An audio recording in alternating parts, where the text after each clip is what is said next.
Duluth Right to Repair and the Duluth Tenants Union today. Duluth Tenants Union is an organization of renters building power and community for a future where everyone in Duluth has access to safe and stable housing. Join us to learn more about how they built their organization and launched the very first campaign, Duluth Right to Repair, which if you're curious or listening into later to the recording, you can go to duluthrighttorepair.org to find out more. We're going to hear today from an amazing team, including Diana Grondell and many other movement builders that are making this possible. Please give them a warm UUCD welcome. Yay! Awesome. Thank you so much for that intro, Brett. I'm going to have us just introduce ourselves, and then I have our Duluth Tenants space agreements in front of us so that we could kind of welcome you into the culture of Duluth Tenants while we're telling you all about our work.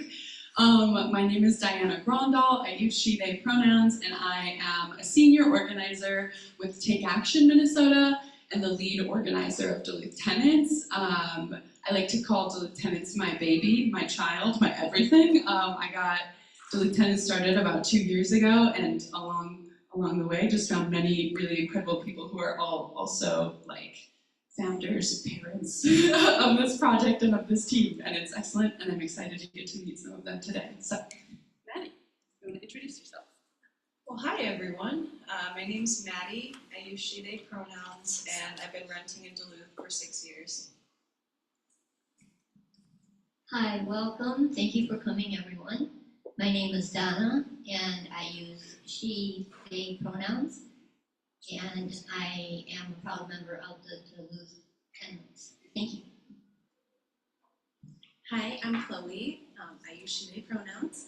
I have been a part of Duluth Tenants for about 1.5 years now, and I've been a renter in Duluth since 2017. Yay. Okay, so at Duluth Tenants, we start all of our meetings with our Duluth Tenants space agreements. We also call them our team agreements. And so I'm curious, Maddie, would you be willing to read the space agreements for everybody in the room? All right. When we say all renters, we mean all renters. The person next to you is just as smart as you. I actually can't see this very well. Need a break? Take a break. Stories stay, lessons leave. Assume good intentions and honor impact.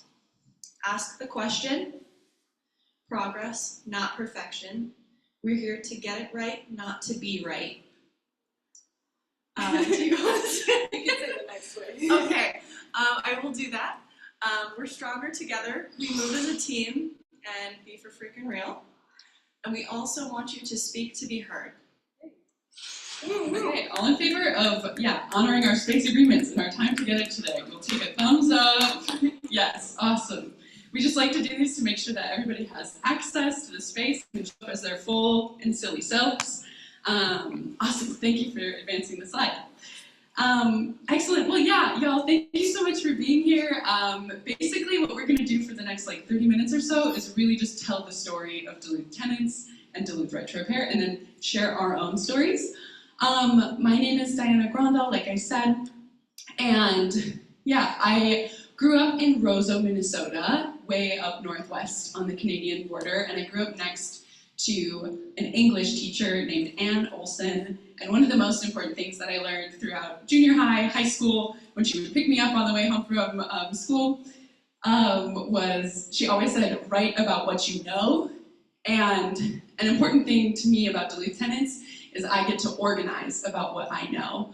I am a renter myself, and have been for these last 10 years that I've lived in Duluth, and I got to start Duluth Tenants with a group of other folks who are impacted by renting issues, because I had faced my own set of issues as a renter here in Duluth.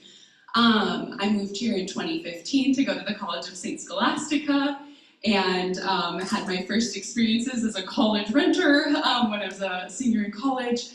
And the first time that I was living on my own, after growing up with 7 older siblings and cats and parrots and roommates all throughout college, I was so excited about the idea of having my own apartment and being able to have a space to myself for the very first time in my life. And I was also really intimidated and scared by like, okay, I'm responsible for this space. I'm gonna take such good care of it. I'm gonna pay my rent on time. I'm gonna get rental insurance because that's what my dad told me I should do, and all of that good stuff. And so I was about 20 years old, and then I went in to sign my lease, or no, 22 years old. And I went in to sign my lease, and the landlord was like, oh yes, this is broken, but I'll fix it before you move in. And this is broken, but I'll fix it before you move in. And so I was like, okay, I trust you. I know this is gonna happen. There was a crack in my door frame that I was particularly worried about because the strike plate wouldn't stay in the door. And I was like, okay, I know that that is important for the function of this lock, and that's the most important thing. If you don't do any of the other stuff, but you fix this, that's what I need most. And I moved in a few weeks later, and the strike plate was attached back to my door frame, but there was still a major crack in the door, and so the strike plate was super loose. And yeah, long and about while I was moving in, it fell back out of the door frame, and so that began the sort of long story of requesting my repair and not feeling heard by my landlord.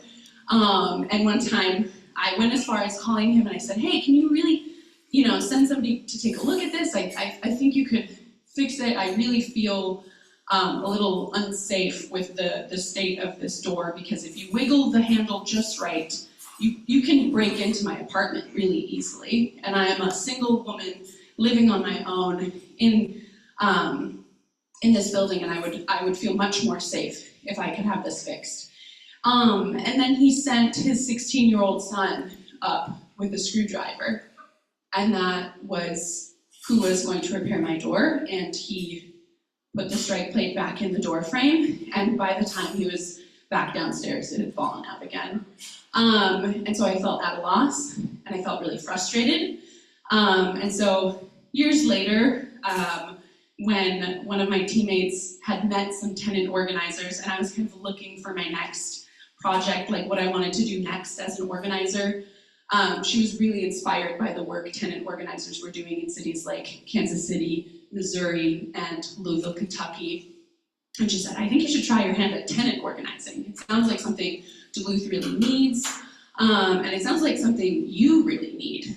And so that's kind of the moment where we really got started, and I had a number of conversations with people across the city who had said, like, yeah, I've dealt with this as a tenant, or I'm really worried about, the status of our housing. It's old, like, how are we gonna take care of this while folks are building more housing? We have this shortage, what are we all gonna do? And one of the other phrases that I live by is the people who are closest to the problems are closest to the solutions. And I was like, yeah, I think it is important that renters take responsibility for what is going on in our lives and making sure that Duluth community knows what we need so that we can actually get it together. And so we kicked off Duluth Tenants in the summer of 2023 just for the project of talking with as many renters as possible across the city of Duluth. And we wound up knocking about 2,000 doors and making thousands of phone calls. And from there, started to gather a bunch of people who were like, yeah, I have this issue. Like, I want to be part of a team that's trying to build real solutions for Duluth's housing crisis. And we began gathering as a team and just really putting our sleeves up and doing a whole lot of research about what are the key issues that are impacting the most renters across the city of Duluth, and then also how do we even begin to take responsibility and take action around the issues people are experiencing in their homes. And so in our research, we found all sorts of fun things, and I wrote some of the particulars out here. Like here we go.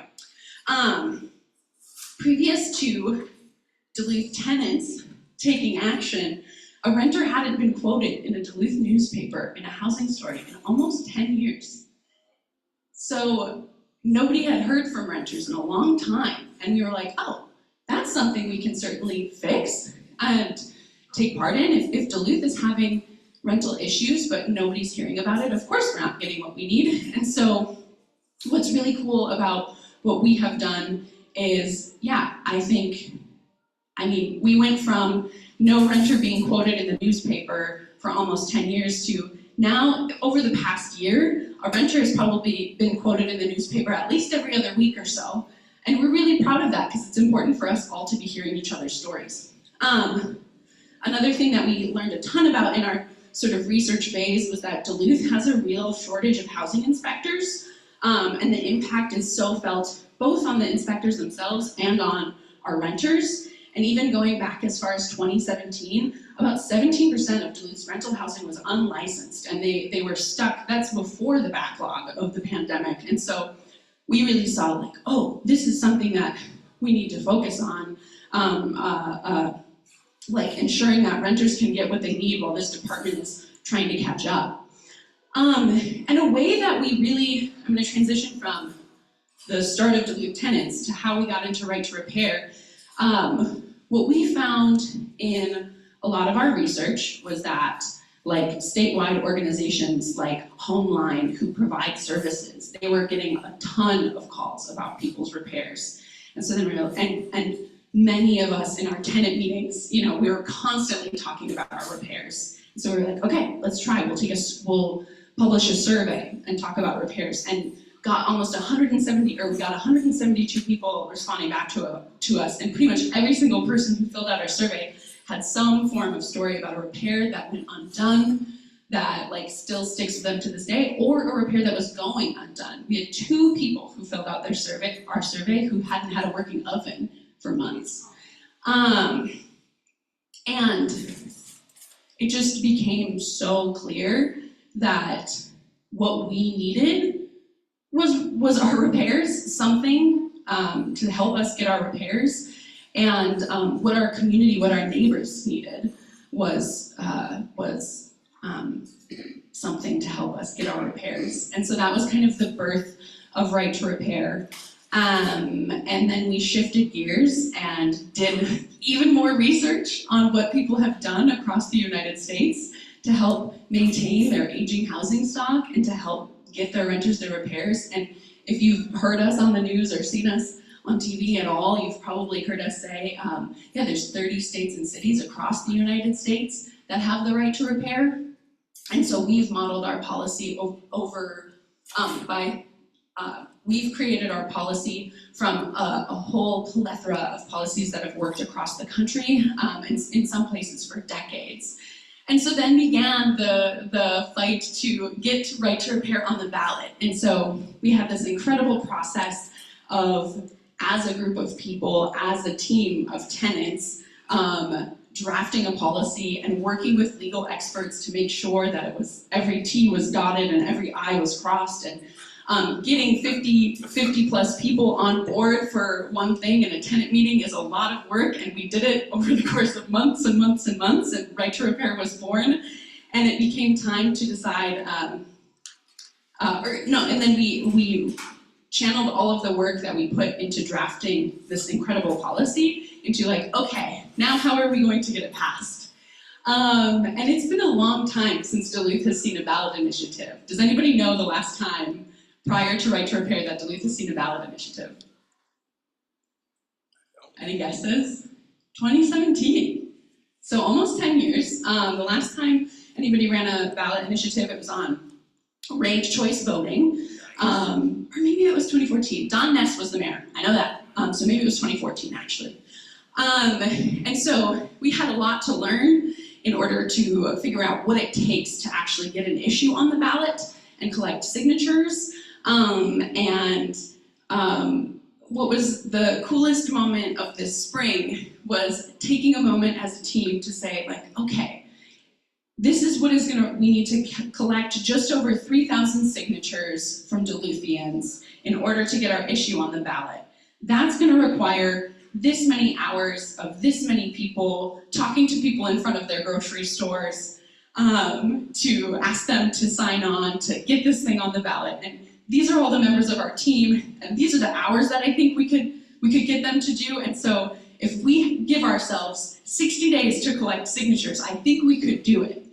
And then we went out on April 12th for our first day of signature collection, and I was at the Whole Foods Co-op with Maddie, and we blew our estimations out of the water, and Maddie and I collected almost 200 signatures in 3 hours at the co-op. Because people were so excited. We hear constantly in Duluth about housing issues, the housing crisis. I don't know about you all, but I was kind of dread when the housing indicator report comes out from the city, because it's like, oh, what do we have to work on now? And folks were really excited to see volunteers out fighting for something they care about. And we're also just so excited to have an opportunity to talk with a neighbor from a different path of life. And to be asked, hey, how you doing? Are you a registered voter in Duluth? Are you worried about the housing crisis? I know I am, and having those conversations. And yeah, we wound up collecting almost 6,000 signatures in 49 days. So all of our goals were smashed out of the park.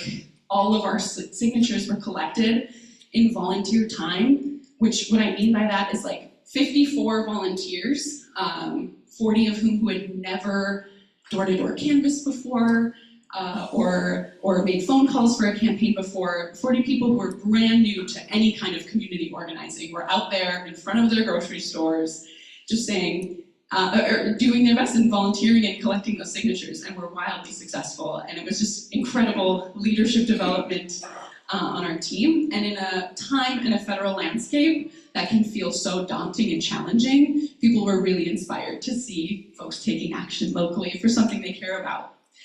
And then on June 14th, we delivered our signatures and they were verified. And so the dial switched from, fighting to get right to repair on the ballot to, okay, now the task at hand is getting it passed. And as we have done at every phase of our campaign, it was time to go back and talk to more of our neighbors about why they should vote yes on question 1 and why they should support right to repair. And so since late July, we have been knocking doors about 4 days a week. And again, all of our door knocks have been led by volunteers. And folks are, Duluthians are leading fellow Duluthians to like take risks and to talk with their neighbors. And how many folks in this room have knocked doors for a campaign before? Okay, so you know the feeling of like, okay, I'm gonna do this, here we go. And folks have grown a ton in their ability to engage with hard conversations, and then also have just been swept up in the tailwinds of like tons of support. And it's really exciting to talk with folks about right to repair and get yard signs out there for folks. And so, yeah, we are steadfast and focused on continuing to talk to our friends and neighbors about right to repair and get all hands on deck to vote yes on question 1 by November 4th. Really excited. We're building the team in a way that like our repairs team now is getting skilled up in supporting people to get the repairs they need in their homes. So that when we pass right to repair, we have such a clear understanding of the tools in our toolbox to support people in getting the repairs that they need, because closed mouths don't get fed, and we want to make sure folks feel confident in accessing and utilizing their rights, and we're a team who can support each other doing that. But I've yapped for long enough. I'm going to pass it along to my colleagues who are here with me to share their tenant stories as well. And we've done Maddie first a couple of times, so I'm going to pass it to Chloe. Woo! All right, hi, I'm Chloe. I got involved with Duluth Tenants actually through that survey that Diana talked about earlier. It came across one of my social media feeds one day, and I filled it out because I had an active repair that was going unaddressed, and it was affecting my health as well as the health of everyone in my household. So my kitchen pantry, when we moved in, had a leak in the roof that I notified my landlord about pretty much right away. We were emailing my landlord consistently every single month, and after a couple of weeks we would get an email back saying, oh, we're working on it, and no one showed up to inspect the pantry. No one showed up to look at it. I don't think they were opening the pictures we were sending them. Because after a few months, we started getting massive mold growth in our kitchen pantry. And I'm allergic to mold, so I was getting very sick. We couldn't keep any food in there. Any food that was in there had to be thrown away because it was contaminated. And I also have cats. They started getting very sick. They're very sensitive to mold. And continually we were still saying like, hey, the mold growth is getting worse. Now the window is water damaged. The window frame is looking pretty squishy. And we would just get back oh, we're working on it. We'll get contractors out soon. And that happened for 6 months. And it got to the point where I was cleaning the mold off of the ceiling probably weekly. I would have to wear nitrile gloves, goggles, and an N95 mask because I was scrubbing the ceiling above me and it would drip onto my face as I was cleaning. And one night in August, I believe, my finger went through the ceiling because of how water damaged and rotten it was. I think the picture of that sent to my landlord finally got him to say, oh crap, this is actually like a big deal. So that happened in August, and by the end of October, it was fixed. But it's still like 6 months of having to deal with mold and water damage and consistently being blown off while me and my housemates are actively suffering. And if he had addressed it when it was a leak, it would have been such a quick fix. It would have been, redoing the rubber roof, maybe patching a little bit, and he wouldn't have to deal with the water damage like he does now. I just had to get the window frame replaced last month because of how rotten it was. So it went from, maybe a couple $100s to fix to now it's gonna be thousands to fix that whole structure. And yeah, that's why I will be voting yes on question 1 by November 4th. Because I know I'm not the only one dealing with leaks that lead to mold, that lead to sickness. And that's also why Chloe's knocked thousands of doors on her own, or not on her own this fall. Okay. We'll take questions in just a bit. Thank you very much. Hi, my name is Donna. I am a proud member of the Duluth Tenants. I am here because I saw the Duluth Tenants on the news one evening and heard some of the horror stories that tenants were having with their landlords, managements, just like I am, with ongoing repairs not being taken care of seriously by my management in a legal time frame or not at all. This is why I wanted to get involved with the Duluth Tenant. Let me know, in 5+ years, I have lived in my apartment, and in that time frame, I have never missed a payment. Management gets what they want, their money for my rent. Never missed a payment, never been late on a payment. Here is only a short list of repairs, safety, and security needed at my apartment complex. Again, it's a very short list. Outside, inside, and in my apartment.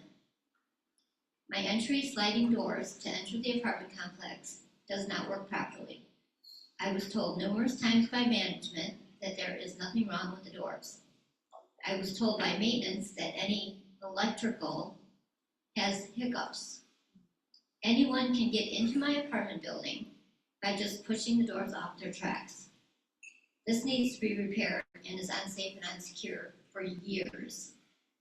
There are cracks and broken sidewalks with big holes in the sidewalk by the entry door that I have tripped and fell over to have to wear an ankle boot with possible surgery now that my landlord refuses to fix. My complex has had 3 fires, 1 major, 2 minor, within the last 2 years due to negligence of management that disregards tenant complaints.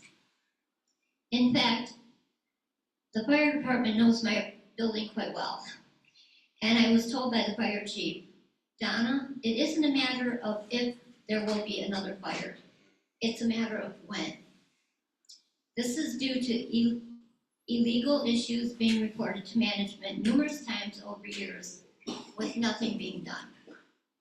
I have a bathroom light by my shower that had water leaking in from the attic over a year. I think about being electrocuted in my shower all the time. The caretaker maintenance is friends with the painter with my complex. The painter was asked to paint over the water stains around my light fixture on the ceiling of my bathroom. Should this not be handled by an electrician? Management did nothing to fix the light fixture. The light fixture has 2 lights in one light, still does not work. So I still have to take showers, wondering if I'm going to be electrocuted. The parking lot is not being properly salted, as in the winters, and is very slippery and extremely dangerous to walk to walk to my vehicle or into the apartment complex. One morning, after calling all week and reporting to management to please get the parking lot salted with tenants falling before someone gets badly injured, I fell at the end of the week on ice and snow. I fractured my humerus, upper arm, tore my rotator cuff shoulder, chipped bones in my elbow, and have nerve damage and numerous other injuries to falls from management neglect that won't take repairs, safety, and security issues seriously. These injuries I have sustained are extremely painful and serious, and so are the repairs needed by management ongoing to date. In the past 5+ years, I have been under extreme emotional, mental stress, loss of sleep, frustration, high anxiety, pain, and to have to live in fear due to management not taking the repairs, safety, and security seriously and not being fixed in a legal and timely manner or not at all. When I first moved in 5+ years ago, I started requesting repairs. A manager told me, if I don't like it, why don't I move out? I asked her, why don't you just fix the repairs? I shouldn't have to move. So the right to repair vote is extremely important to me, and this is why I want to be involved in the Duluth Tenant, not just for myself, but for all tenants. We as tenants have rights, and this is why I walk door to door knocking with a heavy boot on and in pain, because I feel so strongly about the tenant right to repair yes vote. All tenants should be at peace with repairs, safety, and security, and live in a safe environment. I have voted yes. I early voted yes the day that the first day it was open. We all went as a group and we voted yes for our rights. Thank you, and I appreciate your time. And I appreciate your yes vote for the tenant right to repair. And I'll pass it along to management.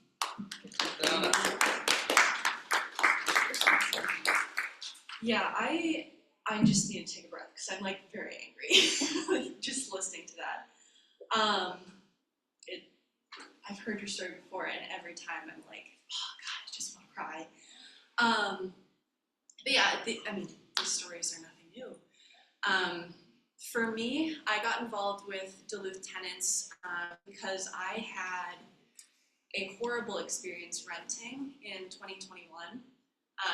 Like I said, I've rented for 6 years here.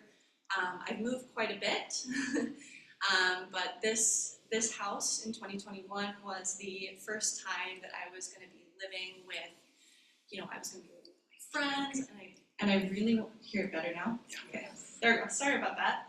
I was going to be living with friends, and I really wanted it to be this amazing, positive experience. I was excited for the first time to live with my buddies and just, have that autonomy. And when we toured the place, we all saw that there were quite a few repairs that needed to be done. There were, cracked or leaky windows. There was a 2.5-3 foot hole in one of the bedroom ceilings. And, so naturally I'm like, hey, is this gonna be fixed? And they're like, no problem, absolutely. We move in, nothing's been done. The house wasn't even clean, actually, so we had to, not only did we pay our direct deposit and everything, but we had to do all the extra cleaning, which should have been done before we moved in. That led to, you know, weeks, months of advocating for those repairs. We found out that the hole in the bedroom ceiling was due to a leaky pipe. So the bathroom on the second floor was right above my roommate's bedroom. So that's why the hole was there. So it was, you know, it was gross. Eventually it was fixed. Took way too long, should have been fixed when we moved in. But the real problems really started when my other roommate started complaining about the smell of mold in her bedroom. Now, I lived across from the Peace Church on 11th Ave, so like, I'm sure you all know that that hill is very, very steep. We live in Duluth after all. But the basement bedroom, which was carpeted, and the foundation was cracked. So it led to quite a bit of flooding. You could actually see the paint was bubbling in her bedroom. And I'd go down there and I'd touch the carpet and it would be like spongy in places and it smelled and it was just nasty. And so, you know, my roommate did everything right. She advocated for her repairs. We had maintenance come in, they were like, cool, we can, you know, try to divert some from the house. That didn't work at all. Continued to get worse in her bedroom. At the time, her partner would come over a lot to just sleep at night. And they would complain constantly about increased allergy symptoms. They felt sick whenever they stayed over in my roommate's bedroom. And it got to the point where I was just like, okay, I think we need to not stay in this room. We need to go over to my house instead. That led to a lot of stress with my roommate. She was really frustrated. She's angry because these repairs should have been done. She should not be paying money to live in substandard conditions. There was no rent credit. There was nothing like that. And so eventually, like, hey, I'll step up. You know, if you want me to talk to management again to hopefully get that repair, I absolutely will, because I understand that this is taxing on you mentally, emotionally, and physically. So I'll do that for you. I contacted management. They were like, sure, we can get somebody out there, but like we've already had a couple people out, you know, it's not that big of a deal, right? And we had 2 people come in and they looked at her bedroom. I remember specifically that one of them said, oh yeah, I totally let my daughter live here. And they completely blew off our concerns about the carpet. They said they didn't smell anything. They said they didn't feel anything on the carpet. And so my roommate just had to live like that. They gave her a dehumidifier and she had that thing running for 24 hours a day, 7 days a week for our entire lease.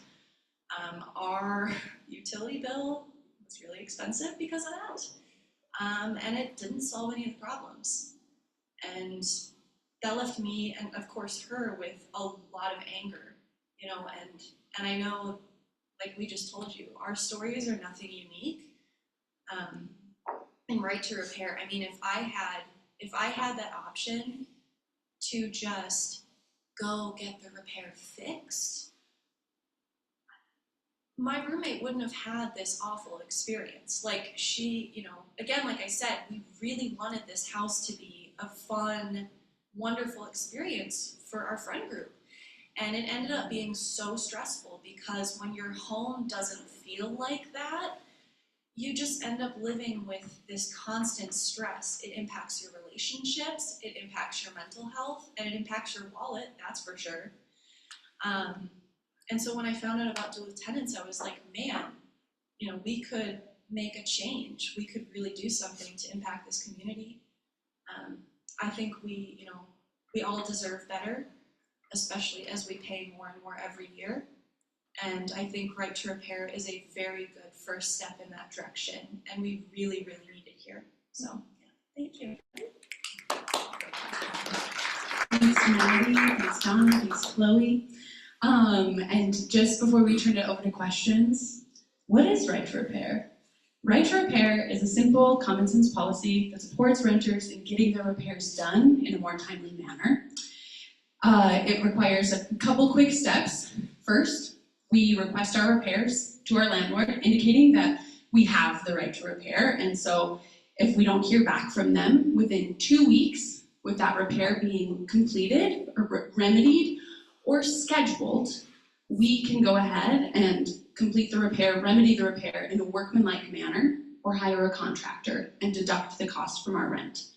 So to say that again, the 3 parts of the policy are, your landlord has 14 days to schedule or to complete your repair. If they do not do that within the 14 days, I as a tenant can either call a contractor if it's earlier this year I had an outlet downstairs that the light was flickering and the outlet buzzed when I switched it. So obviously I stopped switching it, and my landlord thankfully called an electrician, but I could call an electrician for that repair. Or if my cabinet doorknobs are all falling off, I can buy those cabinet doorknobs and deduct the cost of them from my rent with a receipt for a list of repairs in the policy with a cost limit of $500 or a half month's rent. So that's the overview on what Right to Repair is, and you all should have handouts.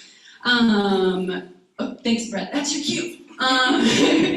And you can always read more about the policy at DuluthRightToRepair.org. Now that it is on the ballot, it's also available on the Secretary of State's website. And I think then, or once Brett's done handing those out, we'll turn it over for questions.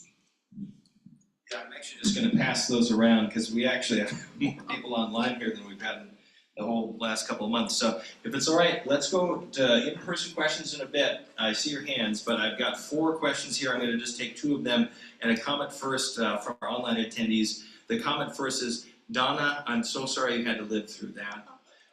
That's definitely a very generous uplift, and thank you for all of your stories. One of these, I guess, came back from way back in the beginning, and this is a little bit of a, well, anyways, tell us more about why grocery stores were where you picked kind of to do the petition. That seems like a new strategy for other people wanting to do kind of petitions.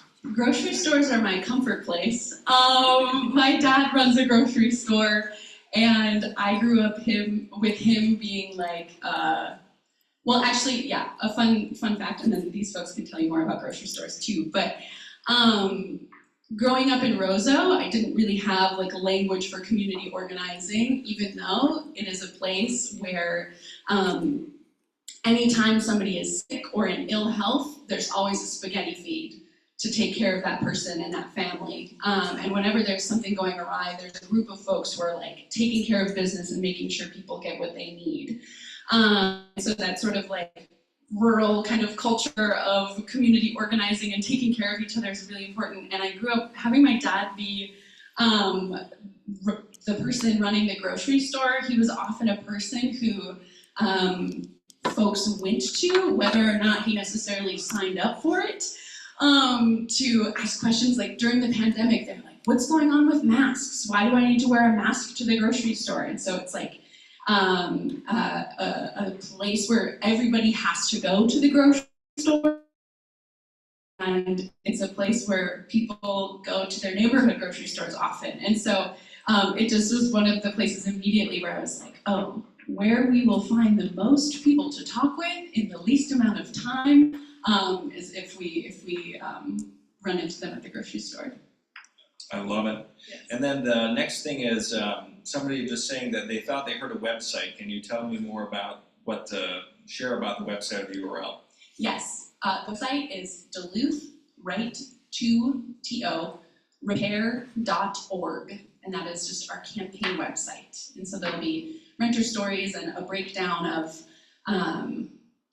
the policy in that website. And our endorsements are now on that. So we're endorsed by the Minnesota Nurses Association, AFSCME Council 5, which represents city, state, and municipal employees, county, state, and municipal employees, the Steelworkers, Local 9460, who are healthcare workers, and then SEIU Healthcare Minnesota and Iowa. In addition, we recently received the endorsements of Homeline Minnesota, which is a large legal advocacy firm or group that does rent advocacy or advocacy for tenants across the state, and then the Minnesota Young DFL. Got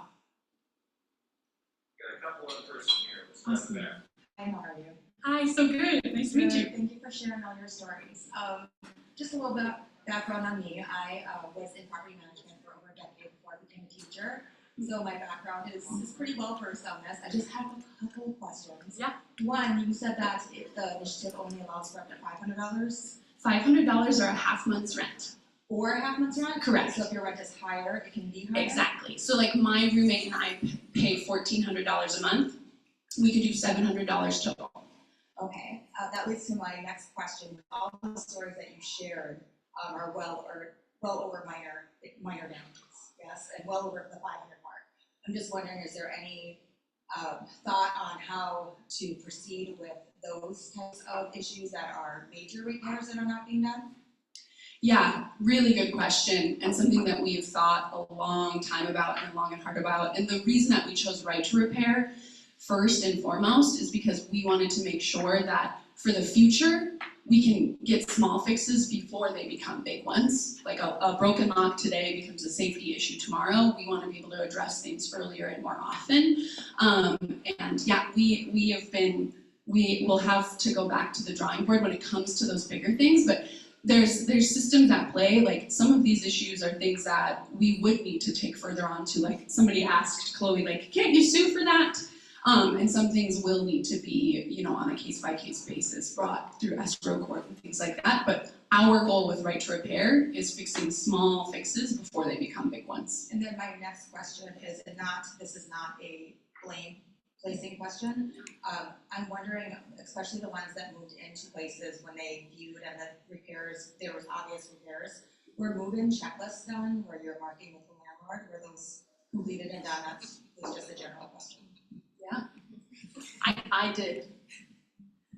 So for me, I think we really had management drop the ball, because when we moved in, it was just like, hands off, here's your house.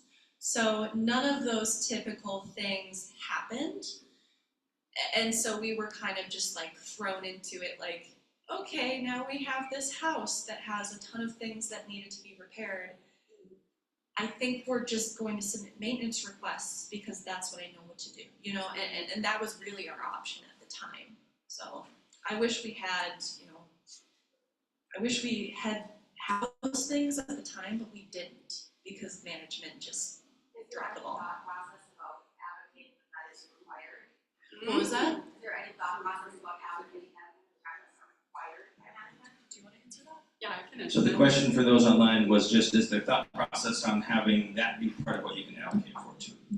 Yeah, so when we got started on thinking about like, what should we as Duluth tenants do to support renters and getting what they need, or actually it was way back then. This would have been November of 2023 when we first started our issue cutting process, which is just a process by which you break down kind of the issue we're facing into small and tangible bites. And so what we did to do that is we had everybody, there was like 25 people in the room, we had everybody write down what was going on in your apartment and like what's not working for you and stuff like that. And people did write down like, this is a thing, like I need, some folks wrote about like, I need to know more about how to, understanding my lease. Like we need to have more understanding about our leases and how to make sure that our leases are enforced, and what is our role in doing that, and what is the property management's role in doing that. And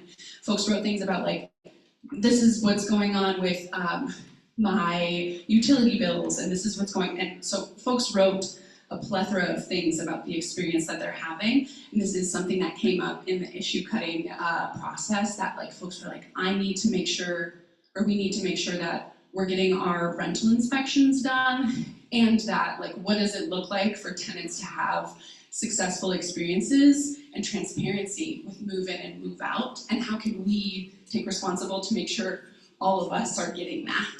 And so yeah, it's definitely thought about and talked about. Great questions. I'm mindful that we got about 5 minutes. I see a lot of hands, so we'll start with you. Let's keep each of these to about a minute each.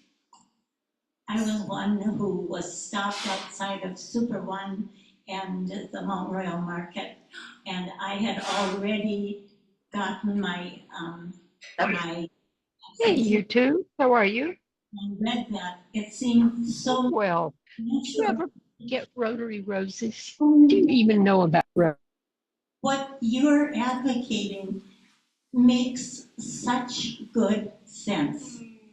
Thank you for having it on the ballot. Thank you so much, that means a lot. Since I'm limited to a minute, if anyone wants to talk to me after this, one of the things that Rent Repair is looking at is kind of putting a divide between tenants and landlords. And I've worked for well over 10 years in Duluth to try and have those two parties play well together, along with our inspectors. And part of your rent goes to actually pay for our life safety inspectors. Duluth has the most robust inspection process in the state of Minnesota and probably in the country. So we're inspected. There are so many processes. First of all, we have mediation. We have free mediation in Duluth that they can actually have someone help them talk to their landlord or management or whoever it is to get this taken care of. They also have a life safety complaint form. So if it is safety related, like the locks that were brought up, that's direct to go. The inspectors are #1 top priority. And the city council has just passed 2 ordinances that landlords are gonna go to annual training to learn more about what it is to respond to things. The idea of a tenant hiring someone to come into their apartment to fix something without the landlord's permission, let's say an electrician or even a handyman, the idea of that is frightening. If something were to happen that's dangerous about that. Landlords, management companies, life safety, and there's a state process that they can do to escrow their rent to make sure that really big problems do get fixed. So there's all these courses that they're not telling you about that we already have in play. So feel free to vote for this. It's gonna pass, but understand that the city council has worked really hard on this as well.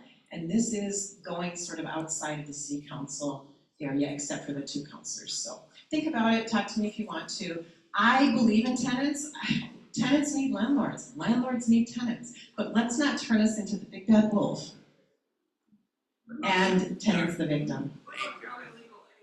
I think there's a room for a diversity of views. Thank you for sharing that, Barb. And as a landlord myself, I'm fully supporting Proposition 1. So let's go to you next, Kathy, go for it. I also would agree with this person that I'm really proud that you all are doing this together, and I know that it builds community.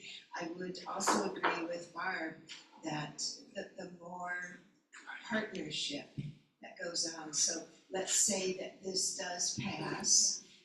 I would strongly encourage you all to consider increasing your effort to partner with the bad guys.